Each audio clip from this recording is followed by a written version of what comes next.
Mais... C'est ma découverte de l'année. C'est moi qui l'ai amenée ici. Elle s'appelle Amanda Faki. Comment tu vas? Je vais très bien. Bon, oui. Alors, consultante en affaires publiques rhétorique, fondatrice de Tenet Stratégie. Commençons une petite parenthèse. Oui. Qu'est-ce que tu fais avec ça, Tenet Stratégie? Tenet Stratégie, alors c'est une agence axée sur les relations publiques, les affaires publiques, donc lobbying, communication. Et aussi, il y a un créneau que j'ai développé, c'est l'offre de formation en art oratoire, en rhétorique. Eh bien, donc voilà. Tu coaches des gens. Je coach des gens. Très fort. De différents milieux, que ce soit le milieu entrepreneurial, donc beaucoup d'entrepreneurs, des étudiants aussi, des étudiants qui souhaitent obtenir une offre de stage ou bien qui souhaitent aussi intégrer un programme contingenté, par exemple en droit, et beaucoup de gens aussi dans le milieu corpo. Bon, bravo. Alors, merci. Là, on tombe de deux affaires aujourd'hui qui m'intéressent. Les propos anti-parlementaires. Les propos... Donc, je sais que j'ai vu qu'il y avait des nouveaux mots. Les gens ne sont pas tous au courant de ça. Il y a des mots interdits à l'Assemblée nationale. Alors, depuis 1984, on a créé un lexique de propos anti-parlementaires. Propos ou mots, là? C'est pas pareil. Il y a des expressions, il y a des propos. Par exemple, bamban électoraliste. Ça, c'est un nouveau mot qui a été ajouté cette année. OK, fais attention de ne pas frapper la table. Oui, je ne vais pas frapper. Tu es rempli d'énergie, je suis rempli d'énergie, effectivement. Tu vas casser en deux. Donc, il y a des propos anti-parlementaires qui sont jugés offensants, contre la décence, dans un cadre de délibération parlementaire. Et ça existe depuis 1984. Et c'est inscrit dans un article de l'Assemblée nationale, l'article 35. Donc, l'enjeu avec ça, c'est qu'on se retrouve maintenant avec près de 428 propos anti-parlementaires. Et alors ça me fait un peu halluciner parce que j'avais vu ce chiffre-là cette semaine, hein, ça dure quelques jours. Mais, je veux dire, à un moment donné, c'est quoi? T'as pas le droit de dire rhubarbe? 480 mots, c'est beaucoup, Amanda. 428, mais la moyenne, c'est quoi? C'est 10 mots par année. Ouais. 10 mots par année. Mais la question qui se pose, OK, on veut la décence, on veut pas que ça devienne un spectacle d'insultes à l'Assemblée, mais quel est le rôle de l'opposition? C'est pas de flatter le gouvernement au sens du poil. Tu poses des questions, tu remets le gouvernement en question, tu vas également exposer des incohérences, mais tu as besoin de mots, et la parole, c'est l'outil dont dispose l'opposition pour jouer son rôle. Ouais, mais pour faire ça, va chier, c'est pas nécessairement... C'est pas un... va chier, va chier, c'est pas très... Non, mais ce que je veux dire par là, tu comprends? Oui. C'est en quoi tu trouves que certains de ces mots-là peuvent empêcher le propos? Par exemple, le mot menteur. Ah bon? Oui. Tu peux pas traiter un député de menteur au sein de l'Assemblée nationale. Le mot girouette, ça on s'en souvient, c'est Jean Charest qui avait traité Mario Dumont de girouette à l'époque. Il y a des mots qui permettent aussi de relever des incohérences au sein du gouvernement. Si on ne peut plus dire t'es un menteur, c'est quoi? On demande à nos politiciens, à nos députés de devenir des poètes. C'est un... oui, mais l'Assemblée, c'est un salon, mais c'est pas un salon de thé. Oui, voilà. C'est une arène. Tu es censé débattre. Les antagonismes, les tensions qui existent au sein de la société, il faut que ces tensions puissent être débattues dans un espace, et cet espace, c'est la maison du peuple, l'Assemblée nationale. Alors, est-ce que d'après toi, cette liste-là a du sens ou elle est juste exagérée? Elle est exagérée. Mais t'es pas contre le principe qu'il y ait des mots bannis? Non, je suis contre le principe qu'il y ait des mots bannis. Alors donc, va chier, toi, Legault, tu dirais que c'est... c'est le rôle de la présidence, parce qu'à quoi sert une présidente à l'Assemblée nationale? C'est l'arbitre, elle doit faire preuve de jugement, elle doit faire preuve de discernement, et puis les mots ne sont pas intrinsèquement parlementaires, anti-parlementaires. Tu juges la portée d'un mot en fonction du contexte dans lequel tu l'énonces. Donc, c'est le rôle de la présidente, du président de l'Assemblée nationale, de dire... mais lui, il faut que ça se repose sur quelque chose. Ça peut pas juste être à son bon gré. Mais non, moi, je suis irrité aujourd'hui, non? Non, effectivement, ça doit reposer sur le contexte. Est-ce que ce mot qui a été prononcé a créé un désordre au sein de l'Assemblée nationale? Si oui, tu vas demander aux députés de retirer ces mots. Mais de toute manière... D'où ton point que le désordre, il devrait être normal. Non, le désordre... le désordre devrait être normal. Qu'est-ce que j'entends par désordre? On va dire que de la prise de bec... la prise de bec, oui, mais il faut... La tension... La tension, elle existe. La tension, on ne va pas la faire disparaître. C'est ça, une démocratie. Une démocratie saine, elle repose sur des tensions saines. Exact. La politique, moi j'ai déjà entendu, la politique, c'est la guerre menée pacifiquement. Absolument. Bon, alors ça se fait pas en disant s'il vous plaît tout le temps. C'est ça ton point, là. Absolument. Ouais. Et puis, la politique, c'est pas non plus un cours de yoga, c'est un sport de combat. Ouais.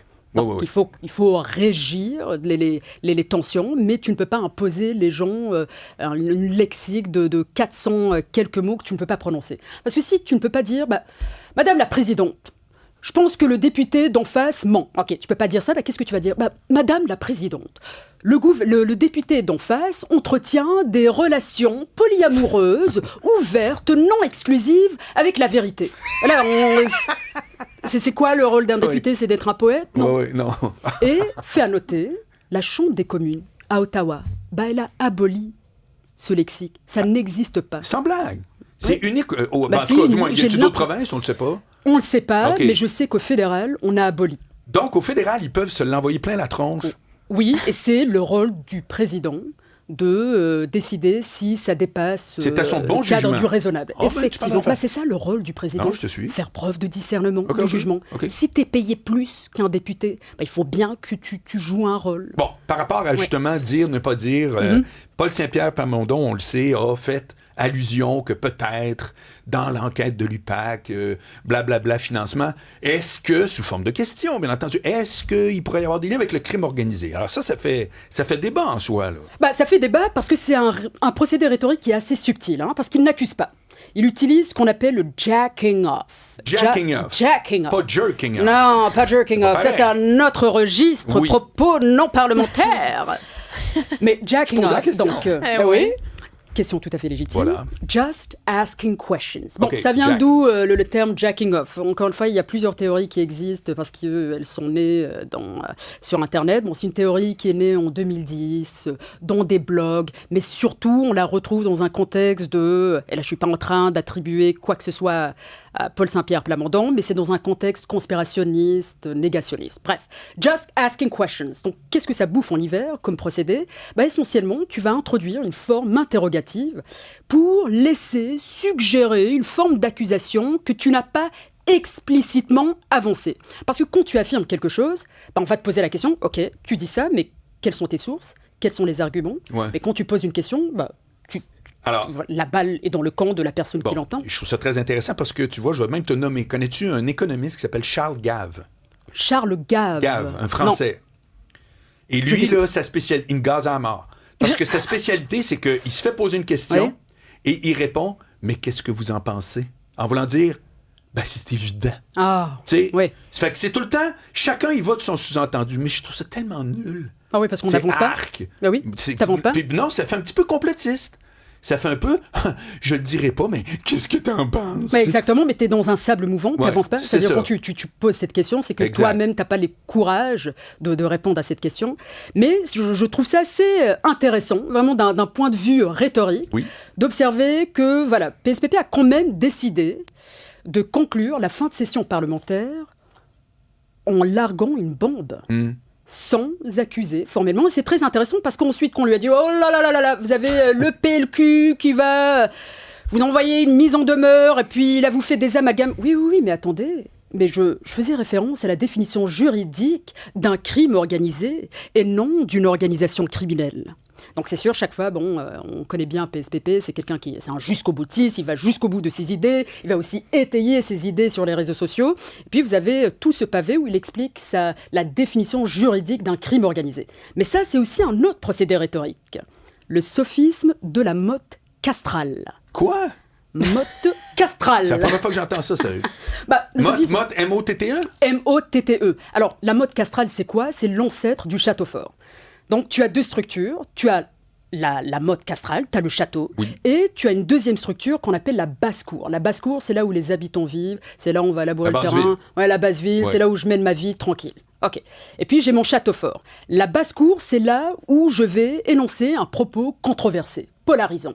Et au moment où on objecte, je vais me replier sur la motte castrale pour édulcorer mon propos. C'était pas exactement ce que je voulais dire. Non, c'était pas exactement ce que je voulais dire. Voilà, dans le contexte, je faisais plutôt référence Donc, c'est le fameux au crime organisé. Voilà, je comprends. OK. Ça fait que tu commences par dropper ta bombe, exact. puis après, tu l'adoucis plutôt que l'inverse. Mais est-ce que c'est payant de faire ça? Parce qu'on parle de ça. Au moment où je parle, on parle de ça, puis ça fait pas la première fois. Là. Il y a d'autres qui en ont parlé depuis récemment, les derniers jours. Oui. C'est-tu bon pour lui d'avoir fait ça? Comme là, on est-tu en train d'y donner des points ou y en enlever? Est-ce que c'est payant électoralement? Non, mais les gens écoutent, là. Oui, mais qu'est-ce qu'on cherche comme vote qu'on cherche à grappiller? Est-ce que c'est le vote QS? Aucunement. Est-ce que c'est le vote des libéraux francophones qui se sont déçus du positionnement du PLQ en matière de protection de la langue française? Je ne pense pas. Alors, est-ce qu'il essaie d'attirer des caquistes libéraux, mais des caquistes souverainistes? Non, mais attends une minute. Oui. T'es-tu sûr qu'il va jusque-là dans sa réflexion? Je vais dire ça parce que je vais aller... Je crois pas, moi. Je pense juste que... C'est pas un 2 de pique. Non, je comprends. Oui, mais de s'exprimer, c'est pas être un 2 de pique. Non. Ça veut dire que lui, il croit ça, il dit. Ça veut-tu dire que c'est nécessairement pour atteindre un électorat? Ben oui. Non, mais c'est pour instiller, c'est surtout pour instiller le doute. Parce que c'est ça qui est particulier. Le doute quant à la légitimité du PLQ. Oui, ça j'ai bien compris. Ce que je trouve d'assez intéressant, parce que, voilà, je le répète, c'est un jusqu'au boutiste. C'est un homme qui est convaincu, qui a des convictions profondes, il ne va pas s'arrêter, il veut mener son référendum, il va aller jusqu'au bout de ses idées. Mais j'ai une question à lui poser. Est-ce qu'il aura le courage d'une certaine Hillary Clinton qui, en 2016, a jugé que la moitié de l'électorat de Donald Trump, c'était un panier de déplorables? Des ploucs. Parce que s'il suggère, formellement, son l'explicité, que le PLQ est associé au crime organisé, est-ce que ça signifie que les militants, les donateurs, les électeurs du PLQ sont des vauriens, sont de la canaille? Est-ce qu'il est prêt à le dire, ça? Okay. Parce que si tu es un jusqu'au boutiste, est-ce que tu es prêt à le dire? Je te suis. Est-ce que par association, ceux qui votent pour le PLQ sont aussi des corrompus? Parfait, je te repose ma question. Oui. Est-ce qu'il a marqué des points auprès des gens ou de son électorat visé, comme tu prétends, ou au contraire, il passe juste pour le gars qui en dit trop? C'est lequel des deux, selon toi?